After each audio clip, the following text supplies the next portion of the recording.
The man who once described himself as the murderer of the century has today been proven to be anything but. 30 years after Mr. Peartree confessed to the murder of 6 nuns in North London, new DNA evidence brought his shocking claims into question. Today, a jury's verdict says he is not a killer, but a fraud. The man who had come to be known as the Stoke Newington Nun Slayer.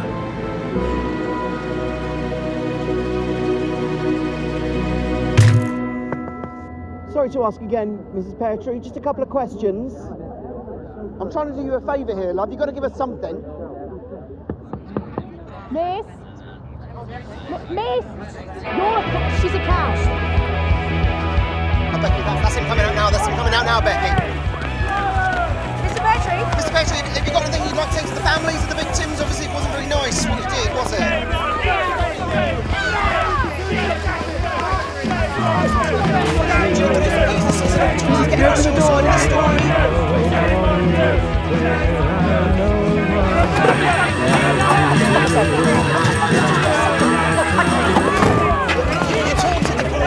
How does it feel to be able to touch your wife, Mr. Peartree?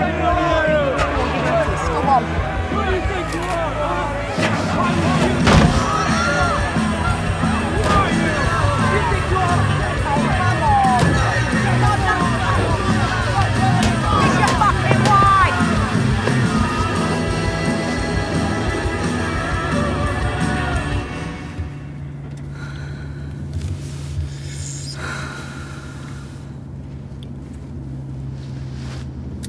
Happy to see me? Just shut up and let me think. I don't know what I am to see you.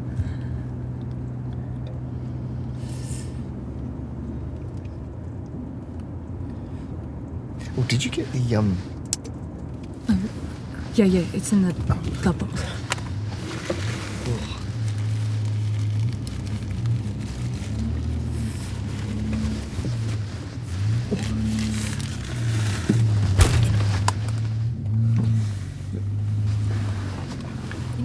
How can I be happy to see you, Donald? Is this... You feel like a stranger. Well, I'm still your Donny. Nothing's changed, not really. Everything's changed. The very foundation of our relationship was a lie. You manipulated me. Well, you pursued me, remember, in case you hadn't noticed I was locked up. Right, don't you dare get sarky with me right now.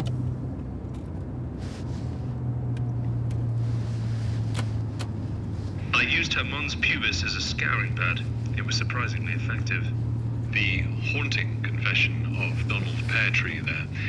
Margaret Thompson hit the streets to gauge public opinion on his release. Well, I knew something weren't right as soon as he named himself the Stoke Newington Nun Slayer. How did you know? It's just a shite name, isn't it?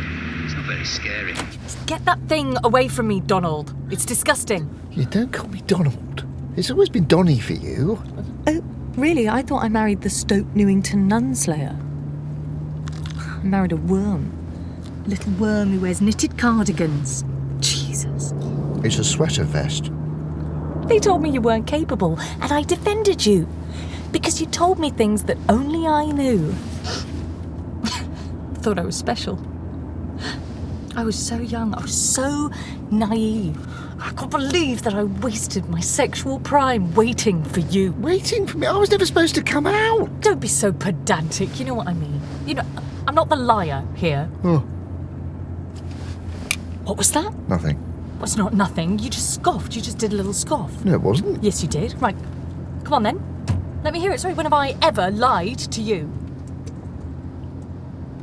You told me you drove a Mazda.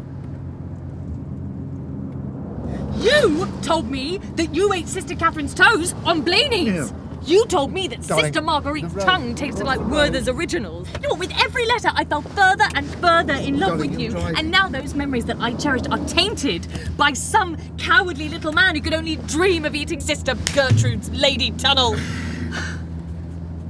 Bet you never even progressed past drowning those kittens. If you even managed that. Well, I shot a pigeon with my dad's air rifle once. I mean, it flew into a neighbour's window. I don't know if it died. Oh, would you shut up, shut up, shut Yeah, up! all right, you don't know who I am. I'm a bloody milkman, all right? Happy now? was the loneliest job in the world.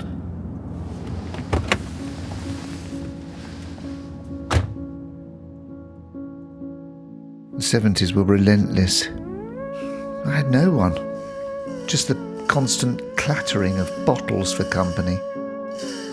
Then one day I was running late. I ran up a drive and I caught my foot on a bloody gnome. Little bastard.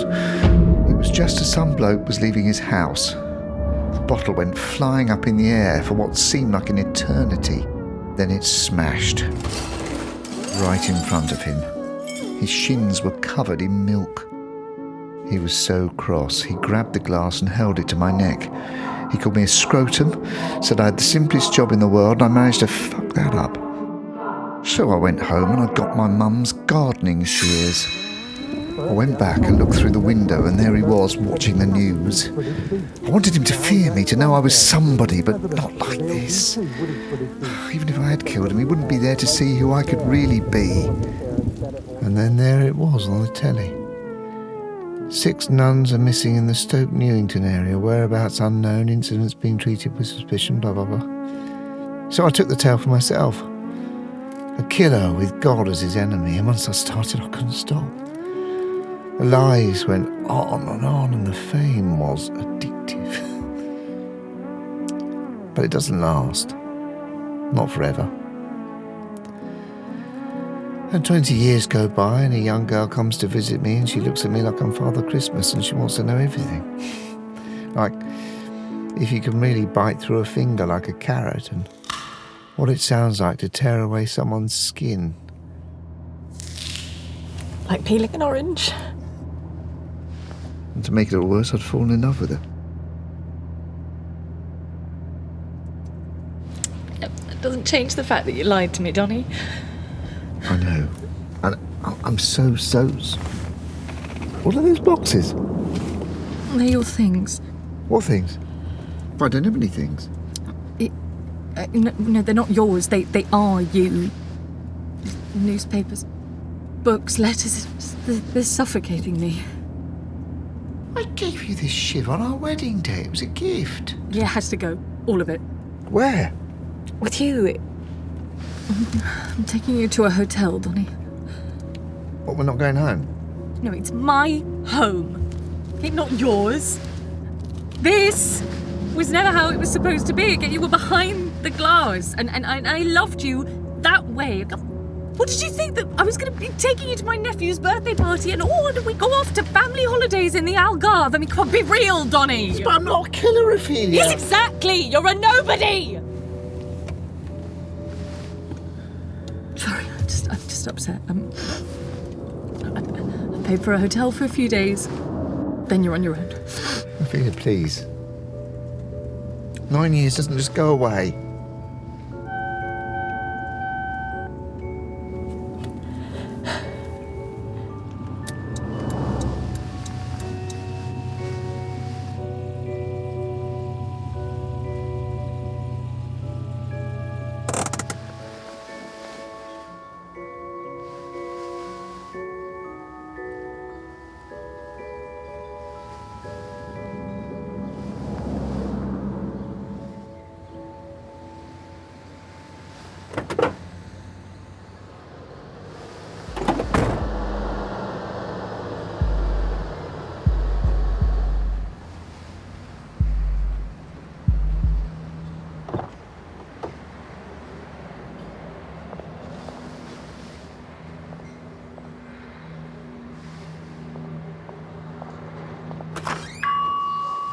For a customer.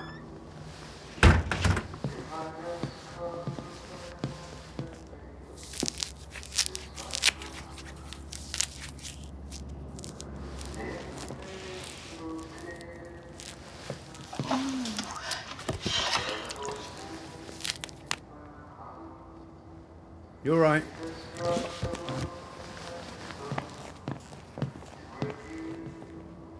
Pump number 2, please.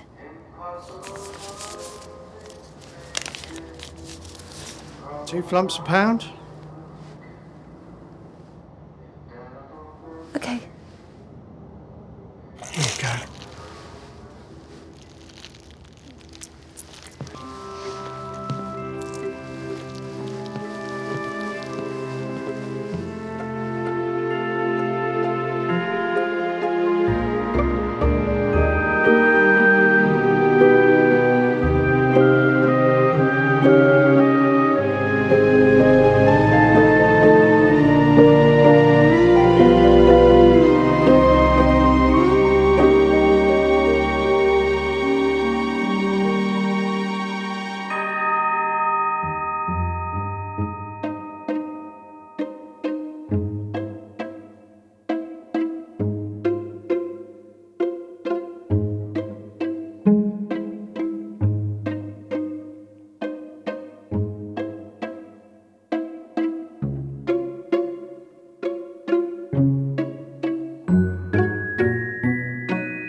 Invisible tears in my eyes, incredible pain in my heart, indestructible memories all in review. Impossible things make it improbable, I will forget indelible memories of sweet love.